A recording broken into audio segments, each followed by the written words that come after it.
porque para hablar de intereses vamos a ir tomando ahorita, determinando las personas morales, ¿sí? Ahorita vamos con los intereses en las personas morales. Ya hablamos un poco sobre lo que son los intereses y hoy estaremos hablando sobre las personas morales, ¿sí? Lo que vamos a ir analizando poco a poco. La idea es de que vayamos viendo todas las partes que integran los intereses, ¿sí? Para que no tengamos ningún, hasta llegar a los intereses de persona física. Prácticamente estaremos llegando a los intereses de persona física, por lo que toca ahí, nos toca analizar la fracción novena, ¿sí? de la ley de ISR, ¿sí?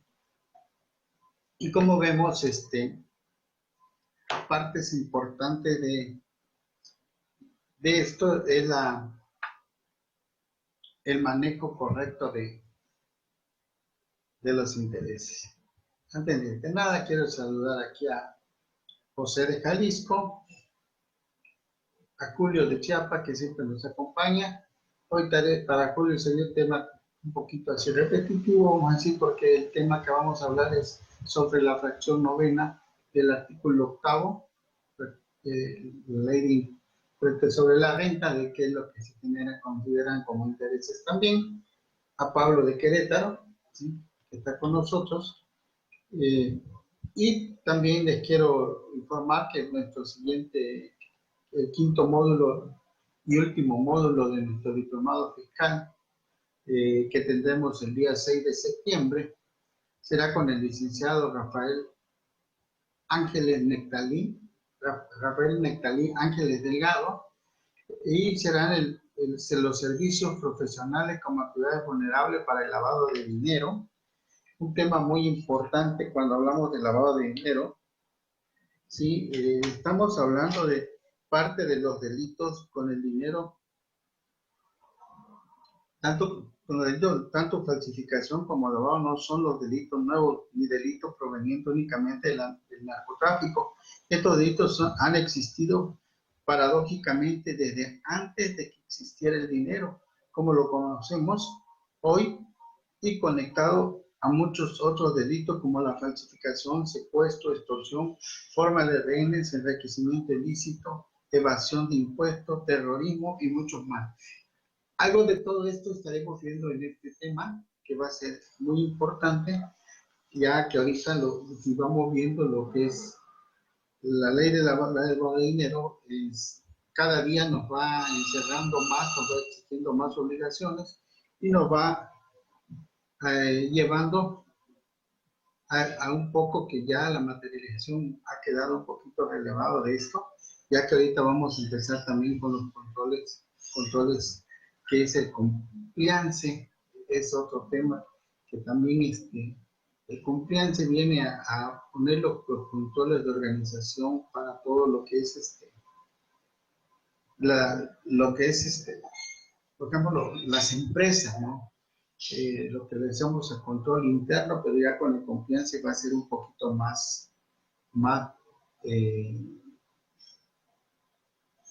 de requisitos más exigentes, ¿no? Pues viene siendo como una certificación, como cuando te certificas al ISO 9000, prácticamente el compliance viene siendo una parte de eso, de que vas a ir manejándolo, ¿sí? Y todo eso estaremos hablando con el concepto de lavado de dinero, ¿sí? De la etapa de lavado de dinero, ¿sí? Y los servicios de que da el profesionista en donde se encuentra en problemas, ¿sí? Así como algunos antecedentes internacionales de lavado de dinero, donde más lavado de dinero, todo eso es lo que estaremos viendo en este tema, ¿sí? Entonces sí, es lo que implicaría, y veríamos como lo relacionado a nuestro quinto módulo. También estamos viendo ya, también tratando de ver así como Anafinet está celebrando su 15 convención nacional. Nosotros en Anafinet Chiapas este año estamos cumpliendo 15 años también de estar en Chiapas, ¿sí? Recuerdo la vez que el contador Miguel llegó a Chiapas, en el mes de noviembre, diciembre, llegó a Chiapas con un curso que nos traía acá muy importante, y en esa vez hablamos con él, platicamos, y fue ahí donde nació la relación de Anafinet Chiapas, ya dándonos el contador Miguel Chanlati esa representación aquí en Chiapas, la cual hemos venido trabajando arduamente para que esto vaya creciendo, ya que las representaciones de Anafinet sí no son como algunas representaciones de colegio. Aquí las representaciones se sustentan con sus recursos propios y vamos sacando adelante a las representaciones para que sigan creciendo. ¿Sí? Entonces, eso es lo que tenemos en estos meses. Pues también tendríamos un desayuno, en este mismo día 6 tendríamos un desayuno donde estaríamos dando a conocer, dando como la cuarta reunión de Anafinet, cuarta reunión del 2019 de Anafinet, donde estaremos viendo el tema de un taller de contabilidad, de Compaqui y nóminas. Sí, también sería un taller que se estaría dando, donde los que ya participaron en el diplomado van a tener un costo muy accesible, o más bien sea la mejor, sean tanto como los socios, es sin costo, y de Anafinet Chiapas, y los que participaron en el diplomado. De ahí tendrá un costo que daremos a conocer.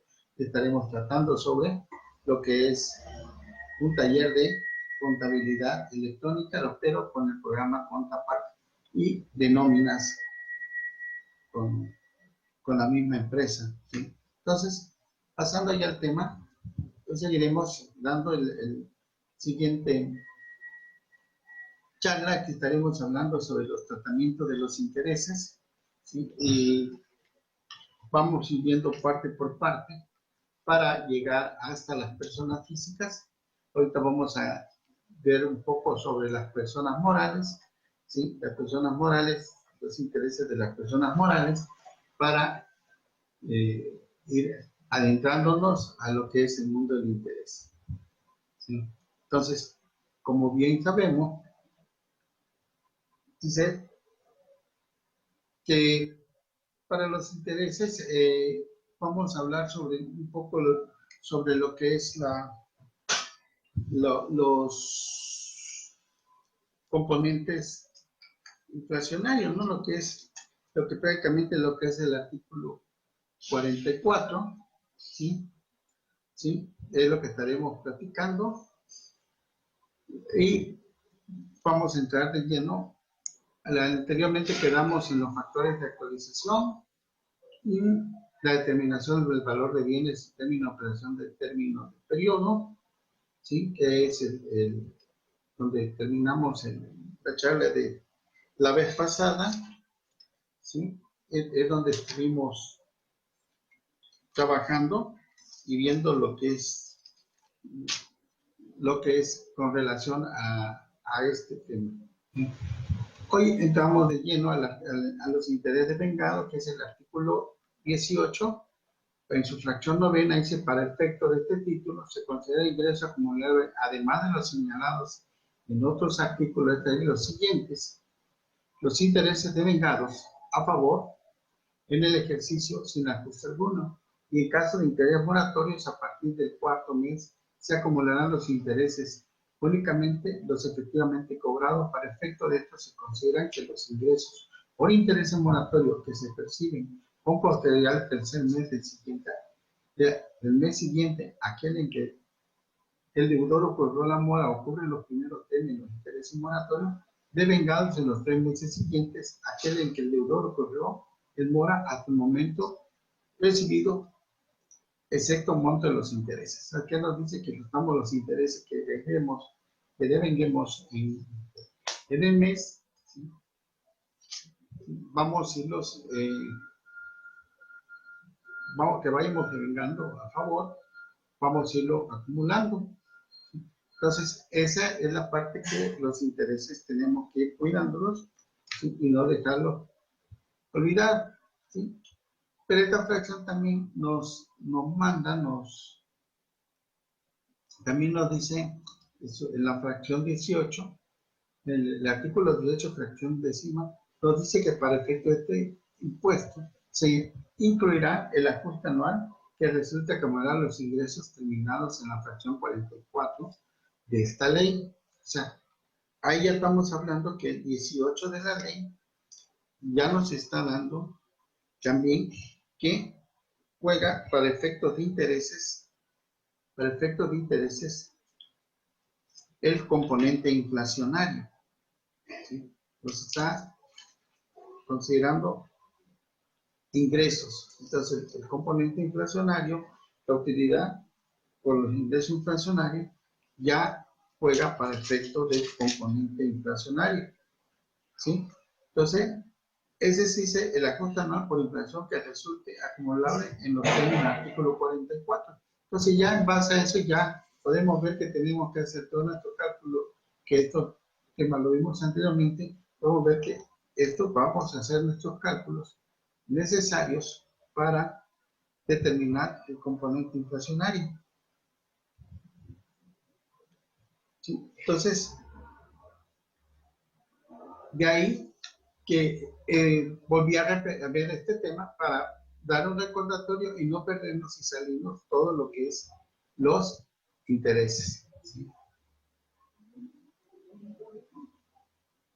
Siendo con el análisis sobre el tratamiento de los intereses, sobre el cual hemos venido comentando, el manejo de los intereses sufre su primer cambio en 1987. Las personas morales del título 2 de la ley 10R y las personas físicas que tienen actividades empresariales.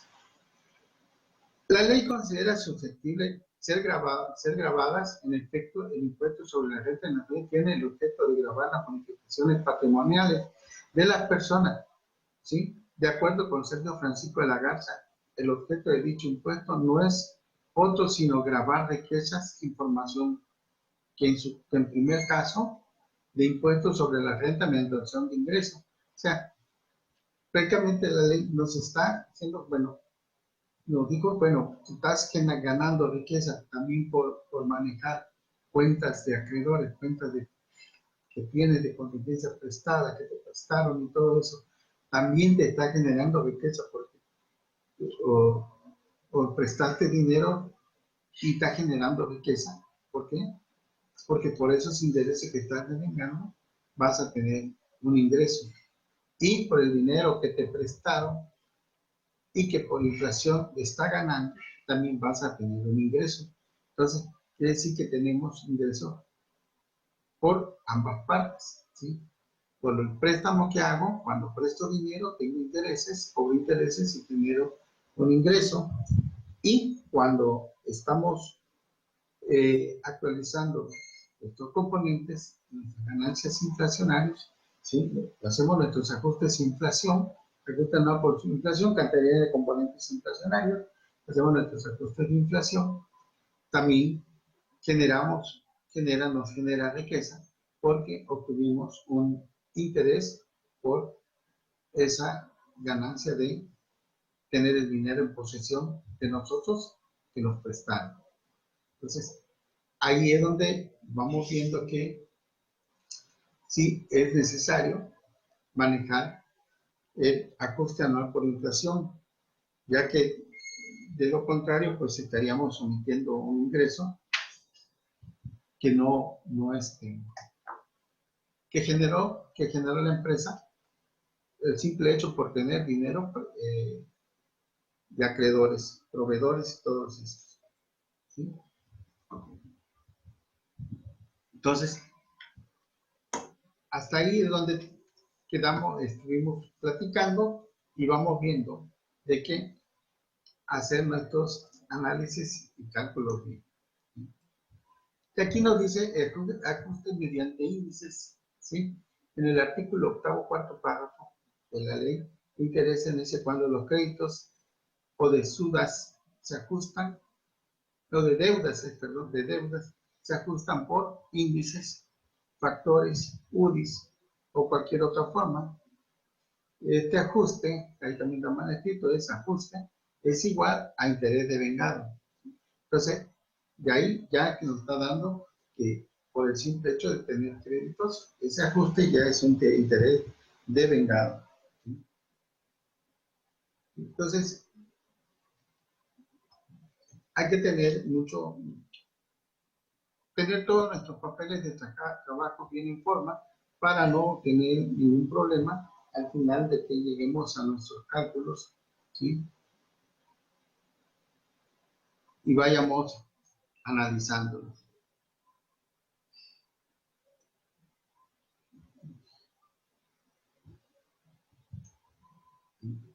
Vamos analizándolos, perdón, estaba moviéndome la página, ¿sí? Entonces, igualmente, nuestros componentes inflacionarios, de acuerdo a la ley de ICR, desde 1990 ha considerado que para efectos de inflación y la variación en el poder adquisitivo del mismo, ¿sí? Poder adquisitivo del mismo,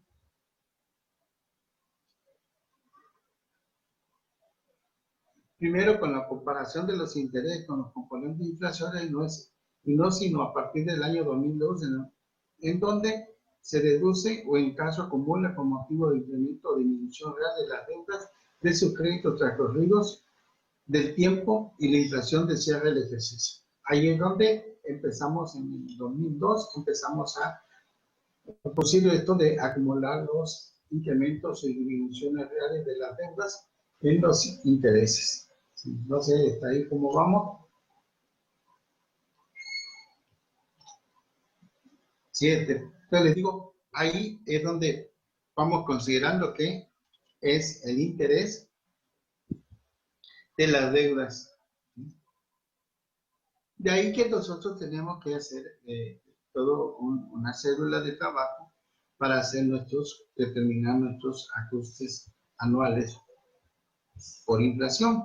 ¿Sí? Vamos a hacer nuestros ajustes anuales por inflación antes de llegar.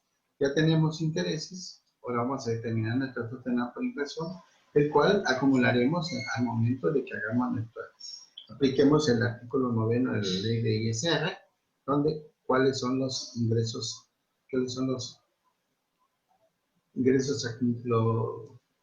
la ley del 9 nos dice sobre lo que se encuentra grabado, ¿sí? Para efecto de la tasa de ISR de persona moral. Las personas morales deberán calcular el impuesto sobre la tasa aplicando. El resultado fiscal lo tiene el ejercicio de la tasa del 30%. O sea, ya un poquito adelantándome, estamos viendo de que eso es lo que tenemos que ir manejando, irlo llevando de la mano para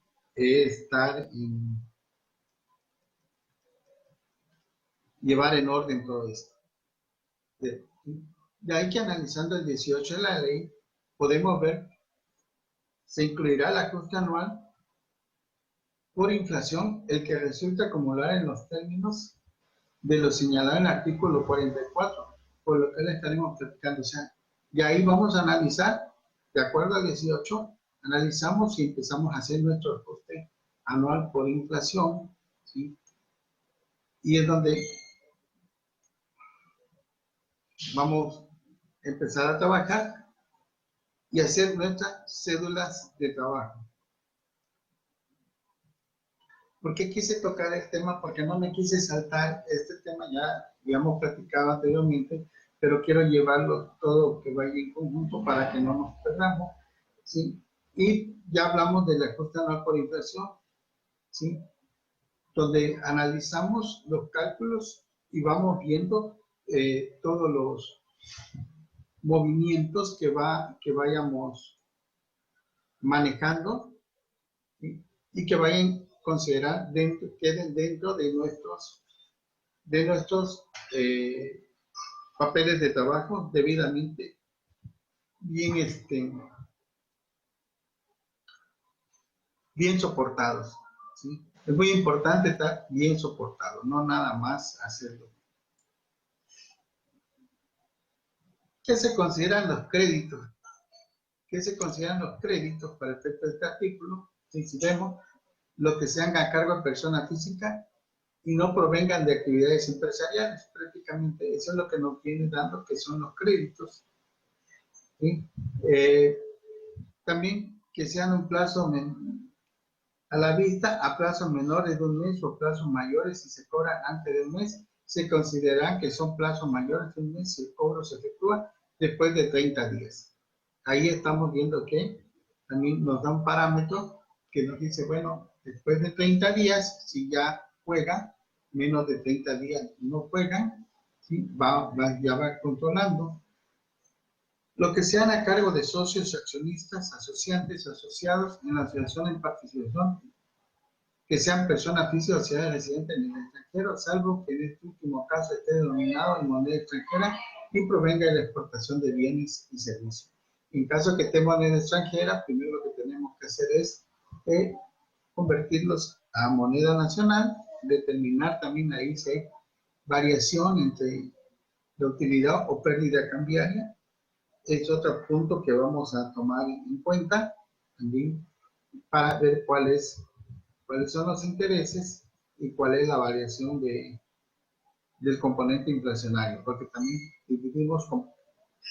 clasificamos componente inflacionario y también determinamos nuestra utilidad o pérdida cambiaria. Ese es el punto que vamos a ir trabajando, que se va viendo en estos cuando hacemos estos cálculos, ¿sí? Igualmente, el artículo 45 dice, tampoco se consideran créditos los que la fiduciaria tenga a favor con su fideicomitente o fideicomisario en el fideicomiso porque realiza actividades empresariales que sean de personas físicas o sociedades residentes en el extranjero, salvo que si este último caso esté denominado en moneda extranjera y provengan de exportación de bienes y servicios. No será aplicable después de la fracción tratándose de crédito otorgado en unión de crédito a cargo de socios o accionistas que operen únicamente con socios o accionistas. Entonces, ahí también puntos que vamos a ir manejando.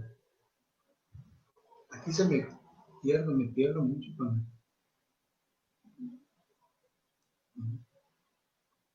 Sí. Es un pequeño chistecito, ese chiste, oye, ¿tú de dónde eres? Yo de Madeira, sí, como Pinocho, perfecto, y Moreira, sí. Lo que no sea a cargo también habla de lo que no sean a cargo de funcionarios empleados, así como los préstamos efectuados a tercero que refiere la fracción séptima, artículo 27 de esta ley, ¿sí? Entonces, ahí vamos a ir viendo todos estos puntos, ¿sí? De lo que es los ajustes anuales por inflación. Entonces, muy importante también considerar que cuando hacemos nuestras cédulas de trabajo estén bien clasificados y tengamos también nuestros soportes, por ejemplo, en el caso de estados de cuentas bancarios, que sea el estado de cuenta bancario. Muchas veces tomamos el listado, ¿sí? Para efecto fiscal, para efecto de auditoría, para efecto de revisiones. No lo consideran estado de cuenta. El estado de cuenta es el que viene ya con su firma, con su línea de captura y prácticamente que es ya de su CFDI. Ese es el estado de cuenta para lo que se considera estado de cuenta, no el estado. Muy importante tomar en cuenta eso.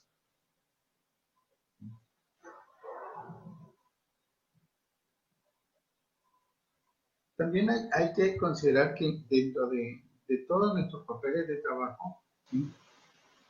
Que bien viene el soporte. Para cuando es persona moral no tenemos tanto problema. Cuando ya hacemos comparativos con moneda extranjera, es donde empezamos a tener problemas. Si no llevamos un soporte bien, no llevamos nuestros indicadores de cambio de cambio de precios, ¿sí? Entonces, hay que tener cuidado con eso.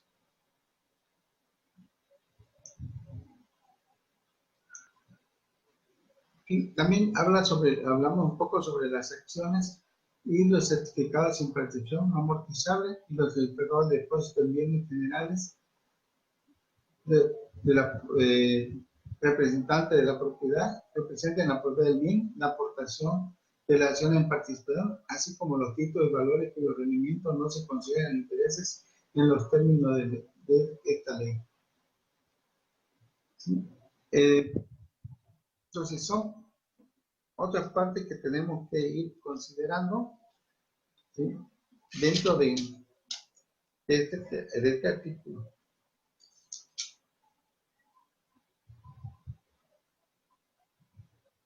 ¿Sí? Igual el efectivo en caja, que hay que tener mucho cuidado también, los efectivos en caja, también que no se consideren, ¿sí? Hay que tomar en cuenta estos efectivos en caja de acuerdo a la nueva ley de lavado de dinero. Es muy importante que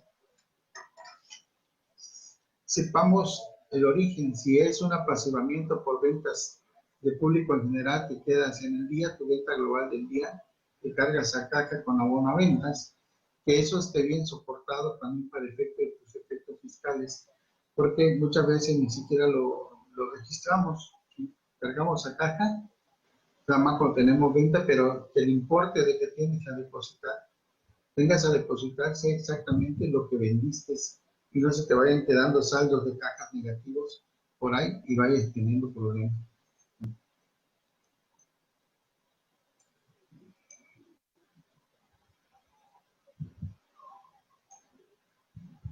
Sí, de ahí que determinamos los promedios de lo anual de los créditos y vamos viendo prácticamente la mecánica muy sencilla, como les decía, y lo que estamos tratando de llegar a los intereses que vamos a acumular dentro del ejercicio,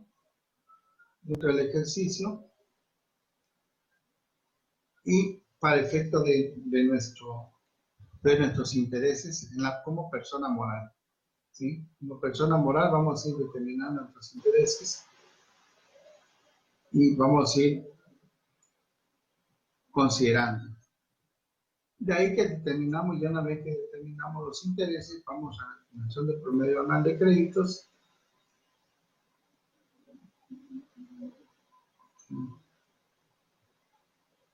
Aquí perdimos un poquito. Determinamos nuestro saldo promedio anual de créditos y vemos que nuestro saldo promedio anual de crédito es de 16,000 pesos. Entonces, en base a eso vamos a irlo guiando para llegar a nuestro resumen correctamente. ¿Sí? Sí me gustaría platicarles un poquito aquí, como dice el artículo 71, dice: cometen delito de fraude fiscal quienes hagan engaño o aprovechen errores para omitir o total o parcialmente el pago de algún impuesto. ¿Sí? Esto podemos decir que si alguien en este momento no hace el cálculo de esto y omite ingresos por este tipo por desconocimiento o por no querer hacer el cálculo, también puede caer en este artículo 71, ¿sí? Hay que evitar toda costa tener de esos detallitos a los cuales al ratito tengamos problemas que tener que andar solucionando cuando pudimos haberlo evitado, ¿sí?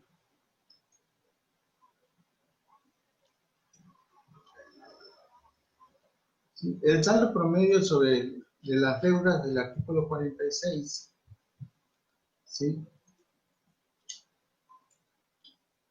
Ahí el artículo 46 nos dice cuáles son las deudas, que consideran deudas, y entre esas se encuentran las derivadas de contrato de arrendamiento financiero, operaciones financieras, derivado del artículo 9 del artículo 20 de la misma ley, aportaciones para futuros aumentos de capital y contribuciones causadas desde el último día del periodo que corresponde. Aquí estas aportaciones para futuros aumentos de capital que prácticamente ya no deben de existir dentro de nuestra contabilidad. Uno de dos, o capitalizas, sí, porque por un dinero que vas a tener para futuro aumento de capital, vas a tener que generar el simple hecho que lo tengas como futuro aumento de capital, te está jugando para efectos del componente inflacionario, ¿sí? Para decir, el ajuste anual por inflación, prácticamente el componente inflacionario te lo va a jugar. El simple hecho que tengas un capital para futuros aumentos de aportación de capital. Entonces, ¿por qué mejor no la capitalizas? ¿Sí? Mejor lo capitalizas y lo dejas de manejar como aportaciones para futuro aumento de capital o aportación suplementaria que te van a causar una variación y que te pueden generar utilidad por ajuste por inflación. Este es un punto que todos los contadores podemos tomar en cuenta. La aportación para futuros aumentos de capital ya no lo debo de manejar dentro de nuestra contabilidad.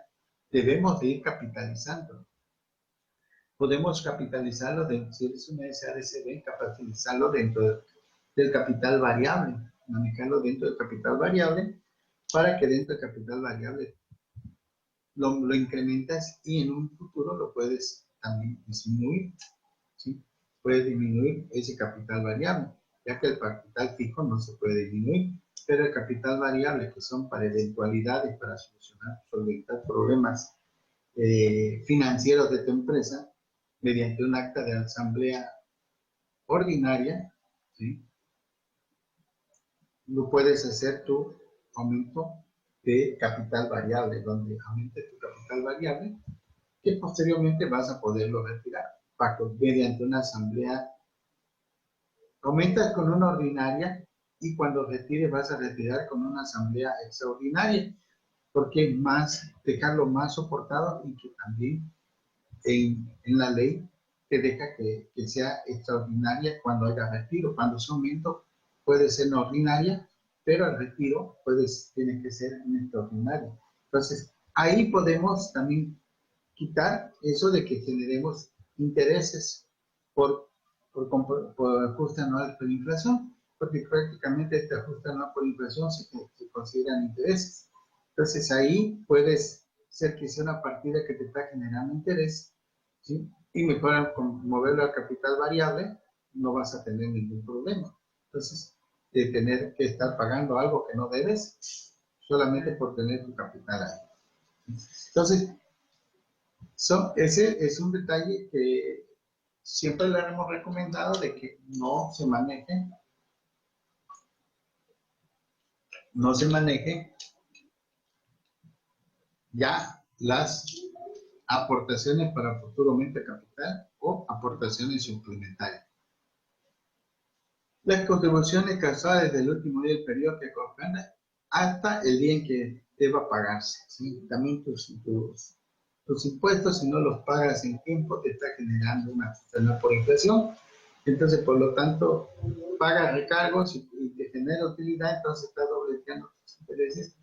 Entonces, evítalo eso, hay que buscar la manera de ir solventando las deudas con el fisco y ir pagando más puntualmente y no generar este tipo de componentes. ¿Sí? Hablamos también sobre las deudas, los pasivos y la reserva de activo pasivo capital, o sea, que hayan sido deducibles para efectos. Se considera que la reserva se crea o incrementa mensualmente en proporción que representa los ingresos del mes total de ingresos percibidos. ¿Sí? Que representan los ingresos del mes del total de los ingresos percibidos. En ningún caso que sean deudas las originadas por las partidas no deducibles en los términos de la fracción primera, séptima y novena del artículo 28 de esta ley, así como el monto de las deudas que excedan del límite del artículo del párrafo de la fracción y 7 del mismo artículo, ¿sí?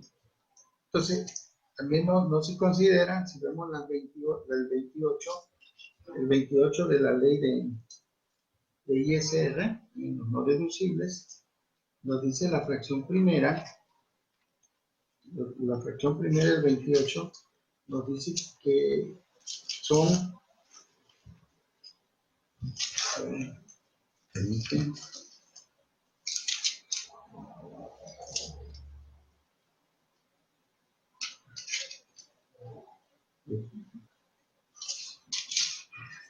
siete 28 nos está hablando de el artículo, anda un poquito perdido mi artículo, ¿verdad? 7 y el 28 que nos está diciendo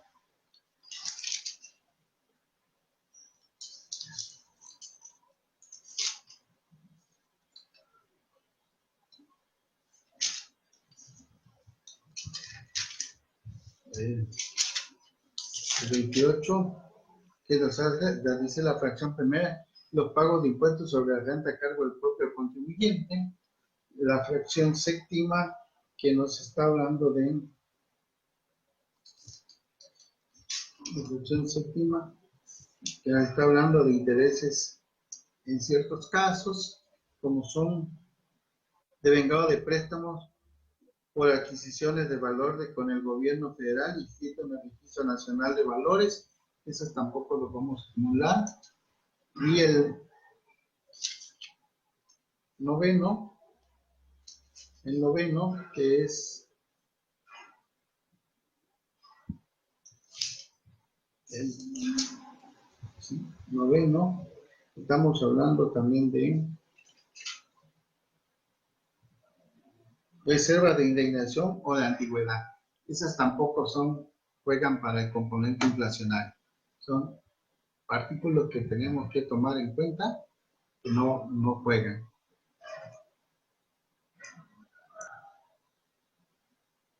¿Sí?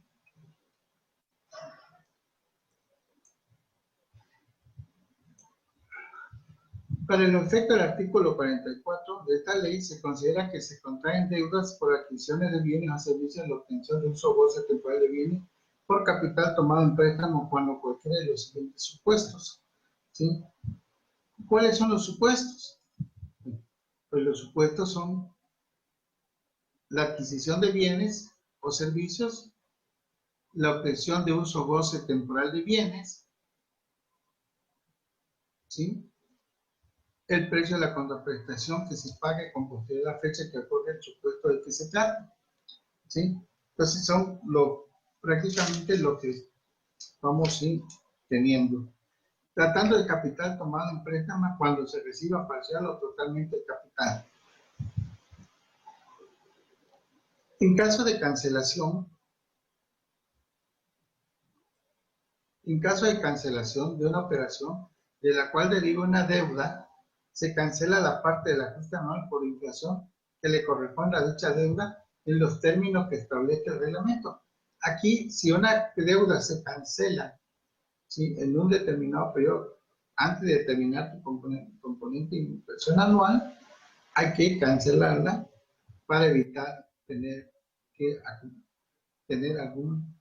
una pérdida indebida de una pérdida inflacionaria o una utilidad inflacionaria indebida. Entonces, esto también te lo va viendo de que se vayan manejando para evitar tener las pérdidas, una pérdida o ganancia indebida.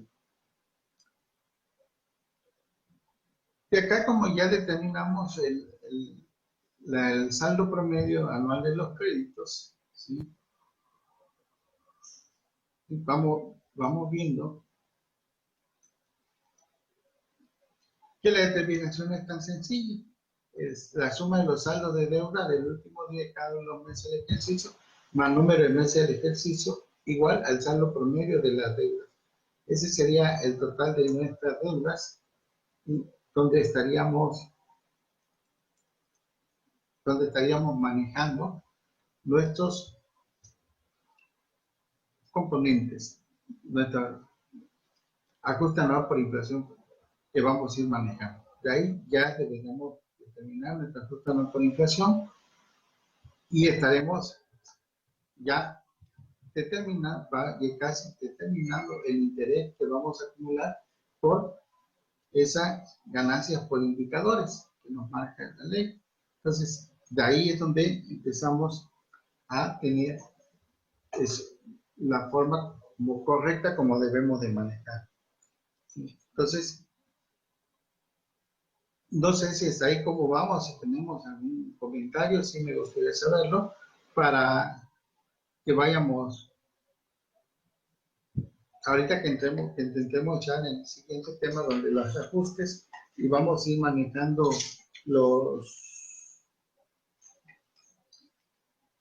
digámoslo, ya integrándolo pues para la declaración y todo, vayamos viendo todo lo que es lo que vamos a ir viendo, ¿sí? Entonces, si no hay ningún comentario, seguimos para no aburrirlo, porque vamos a la determinación del ajuste anual, a la determinación del ajuste anual por inflación, ¿sí? El ajuste anual de la deuda, y decimos suma de los saldos de la deuda del último ejercicio entre el número de meses del ejercicio igual al saldo promedio de créditos. Hasta ahí vamos manejando lo que son los saldos promedio. De ahí ya llegamos a la 44, que es el ajuste por inflación, ¿sí? Y ya nos dice la persona moral determinada el cierre de cada ejercicio, el ajuste por inflación como sigue. Cuando el saldo promedio anual de los créditos sea mayor que el saldo promedio anual de la deuda, la diferencia se multiplicará por el factor anual, el resultado será el ajuste anual por inflación deducible o acumulable.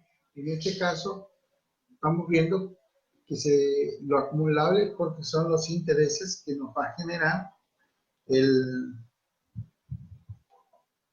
por tener dinero ajeno tomado en préstamo, y eso se considera intereses para efecto de nuestro tema de hoy. Prácticamente eso se considera intereses. Entonces, es donde vamos a ir manejándolo, vamos a ir considerando que ya llegando a esto, vamos a entrar ya a lo que es los cálculos de la declaración de los pagos provisionales o declaración anual, la determinación, para ir considerando ya concluyendo con los. Y acá vemos, ¿sí? Acá vemos que tenemos saldo promedio anual de deudas más saldo promedio anual de créditos. Nos queda una diferencia sin fracción.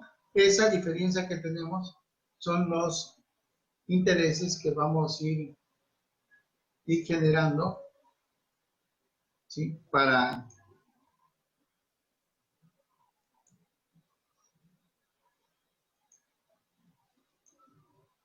Generando para los intereses. Ya de ahí determinamos el factor de ajuste anual, será el que resulte de toda la unidad de cociente para determinar nuestro factor, nuestro ajuste anual, y de ahí vamos determinándolo.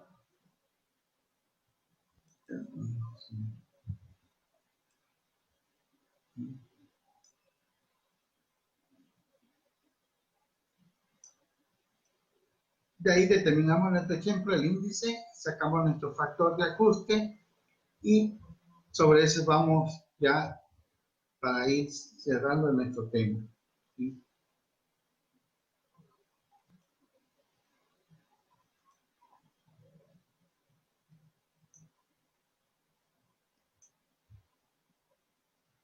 Llegamos a nuestro ajuste anual por inflación y ya determinamos la diferencia de multiplicar el factor de ajuste anual por el factor de ajuste anual. Y ya tenemos y determinamos que la ajuste anual por inflación deducible, en este caso 17, que para efectos de nosotros debería ser acumulable los intereses, para que sean intereses acumulables.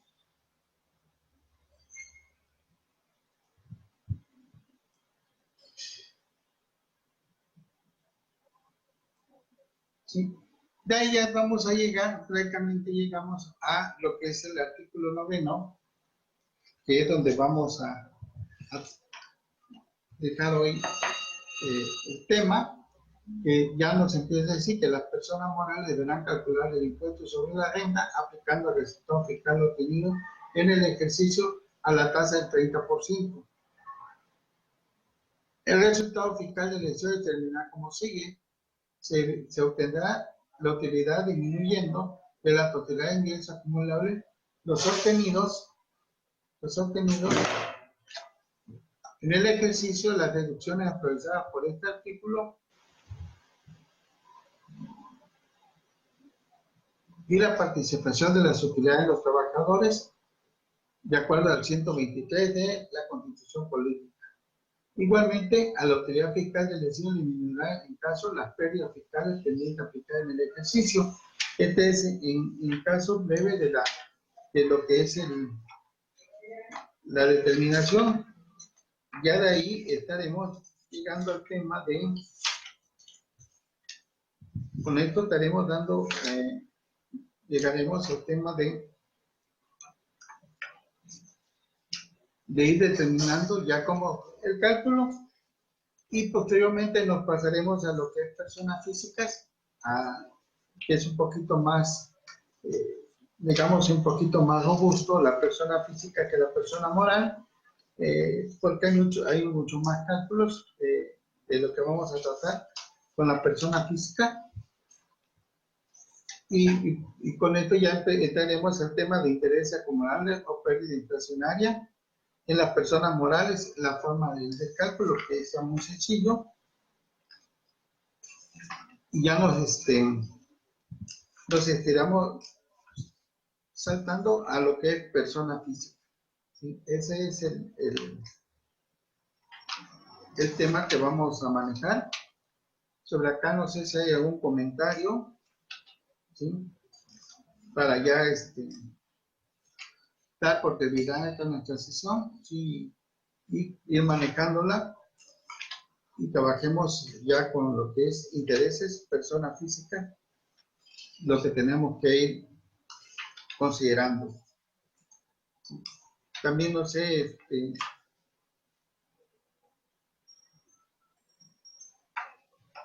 quería considerarle también, antes de que entremos a lo que es persona física, muy importante, pero que manejamos moneda extranjera, tener actualizado todos nuestros papeles de trabajo para que en el cierre de ejercicio no tengamos ningún detalle.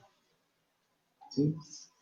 Entonces, esta es la forma como ya vamos a acumular nuestros intereses. ¿Sí? Ya una vez que determinemos, ya nuestros intereses son ingresos acumulables, más intereses, más componente inflacionario, y él nos da nuestros intereses normales, y ese es como vendríamos manejando aparte el sistema de intereses en personas morales. En el próximo tema estaremos hablando ya sobre personas físicas. Si no hay ningún comentario, veo que como pues sí se me durmieron todos o se me perdieron. Entonces, quiero comentarles algo que vamos a ir viendo de nuestro siguiente curso, que es lo de la ley de lavado de dinero, que nos habla sobre la etapa de lavado de dinero. Dice: el proceso de lavado de dinero, el lavado de dinero es sumamente complejo y derivado de la globalización e intercambio comercial y económico entre diferentes países de otro orden y el avance tecnológico va resultando cada vez más difícil, identificando la diferencia doctrinaria. Lo han dividido en 3 etapas: introducción, transformación e integración. ¿Sí? Entonces son las formas como han manejado lo del lavado de dinero. Bien, si no hay comentarios, no me queda más que despedirme antes que nos diga Santi bye bye, porque después nos dan salida, ¿sí? Y esperemos en el siguiente tema ya estaremos hablando sobre persona física, y ahorita nada más llegamos a lo que es el tema de persona moral. No hay mucho, nada más lo que quería ver es ir por partes. Muchas gracias, nos vemos hasta la próxima. Un gusto verlos saludados, a Pablo, José, Carmen, Julio. Gracias y hasta la próxima. Les dejo los micrófonos, licenciada Sandra.